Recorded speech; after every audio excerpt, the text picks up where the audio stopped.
Mark's here. I grew up in Chico, went to Chico State, and also Butte College, and ran track and cross country there, and got my degree in accounting, passed the CPA exam, and you can't get a job in Chico. So I moved to Sacramento basically almost 32 years ago, and worked at a small accounting firm, and also at the time met my wife. She's working for Sacramento Savings. We've been married. In January it'll be 31 years that we're married, and have two kids. Joey, who has a genetic syndrome, Angelman syndrome, which basically he's 27, but he functions as like a 3 or 4 year old. But he lives at home, but he gets along really well. He's actually in the same class that Dan's son is in now in high school, the same teachers, so kind of along the same circles there. Daughter Callie, she's 21. She got her bachelor's from Chico in 3 years last year, and now she's doing student teaching, working on her credential, finding about how to do the real world works in dealing with kids and all their different things, and real proud of her. She's done really well. We're probably, out of the whole group, one thing we do as a family, we go to A's games a lot, and so all you Giants fans, we don't care. We don't jump on the bandwagon. I've been an A's fan for 45 years, and I'm not going to switch, never will switch. And so we have to tolerate the Giants and everything Giants, and instilling the Rivercats now. So Yeah. no, not at all. Don't. But yeah, that's what we do. We have a ticket package, and we go to quite a few games. Luckily, my daughter became a big fan, so that gave me the opportunity to buy tickets and go to more games. So thank her for that. Anyway, in accounting, I've been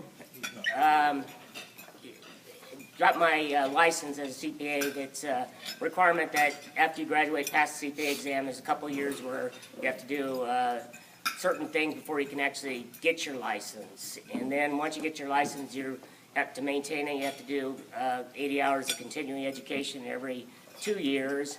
Usually do quite a bit more than that, because there's always certain things that are required that we have. If you do certain parts in accounting or tax, you have to take these certain courses to maintain your license. So it usually ends up being quite a bit more than the 80 hours that I take. And I do a lot of it. Like yesterday, I took one on an update on accounting and auditing for nonprofits. That was online. I do pretty much everything as webinars now, because it's the same presentation as a live thing. It's just you're not having to drive to San Francisco or downtown or anything and sit there and I can get what I want out of there. I don't have to waste the time of driving and everything. And it's the same content and the same materials and everything.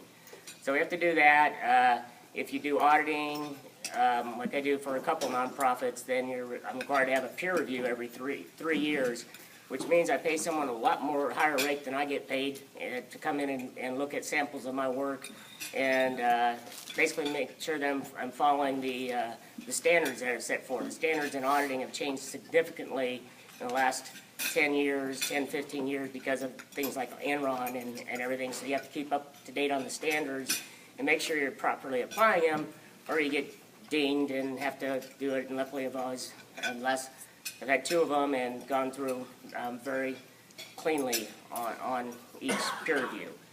So that's what we do. Work with a lot of businesses. But kind of what I want to concentrate today is tax season's coming up here shortly. It seems to finish and then start the next day. But I do work with a lot of individuals during tax season. I have a regular clientele that with accounting, a lot of it is if you have one once and you do, you're attentive and you do a good job for them, they're going to stick around for a long time. I've had clients since I became self-employed in '96. I've had some that I originally got off a mailing list that did cold calls or cold mailings and the like, and have a couple that's still with me after all this time. And the base keeps growing bigger, and a lot of it does kind of tie down to LeTip. Originally had, I could go back and look at certain people, and I try to trace them through. It turns out they may not have been on LeTip, but they're a referral from LeTip, and that's resulted in family members. You get a lot of family members and the like. And The way I work with people is during tax season, I pre-schedule people based on when they came in the previous year, because usually they're going to be ready about the same amount of time. Things are getting later because of reporting requirements that, especially if they have a lot of investments, where information they're getting in order to do the tax return comes much later than it used to. So that puts a lot more pressure in the last few weeks of tax season, because even if they brought stuff to me early, they can't have it complete. So trying to get it all done during that short period of time at the end. But I always manage to get everyone in. I do everything myself on tax returns. I only have my wife, my daughter, kind of help me with just copying and organizing returns. But I don't have employees. I've had some in the past, but I kind of found that I was spending more time reviewing work than actually getting it done.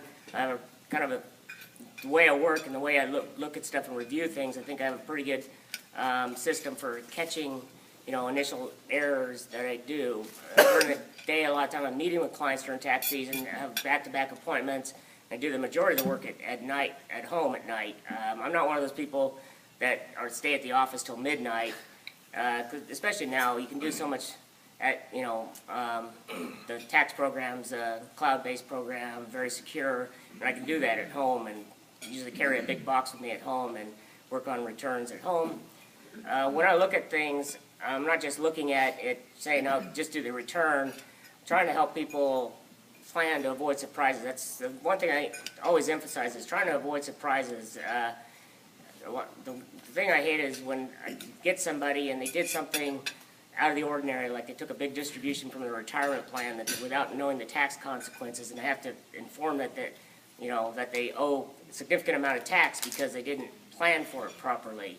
They think, well, they have withholding. Well, that's enough. Usually the percentage that's withheld is way below after early withdrawal penalties, and the tax costs and the effective tax rate can be really high, especially now. I mean, everything's so interrelated with different things that come into play with Obamacare and the Medicare surcharges and the like, that you just have to plan for, and you shouldn't be surprised. So what I try to give is one-on-one service when I talk to people, and respond to their calls and be available. I may not be at the office all the time, and you might get my voicemail, but I always try to return calls as quick as I can. So and I think I have very reasonable rates that compared to other people, because I have pretty good low overhead. So I think tax season, if you want to if you have questions, just give me a call. I'll give you an idea what it might cost on your return, and what it might, if you have questions, I can answer them. And if there's any questions, does anyone have any questions right now? About a minute. So, yeah. So when should we come in for a review of our books? In January? That's a nice setup question. Yeah, no, obviously, Sheree knows that often, once you get to January, it's too late to do many things. I mean, you're pretty much limited to doing the retirement contribution and planning for that. Making any plans before the end of the year, we can make sure that what you're thinking of doing or what you might want to do makes sense, because there are other considerations where, if you read the paper, it says do this, but that may not actually benefit you, like pay your property taxes early. If you're in an alternative minimum tax situation, it may do you no good to pay them early. So you got to look at these things. Everything is so interrelated. Thank you.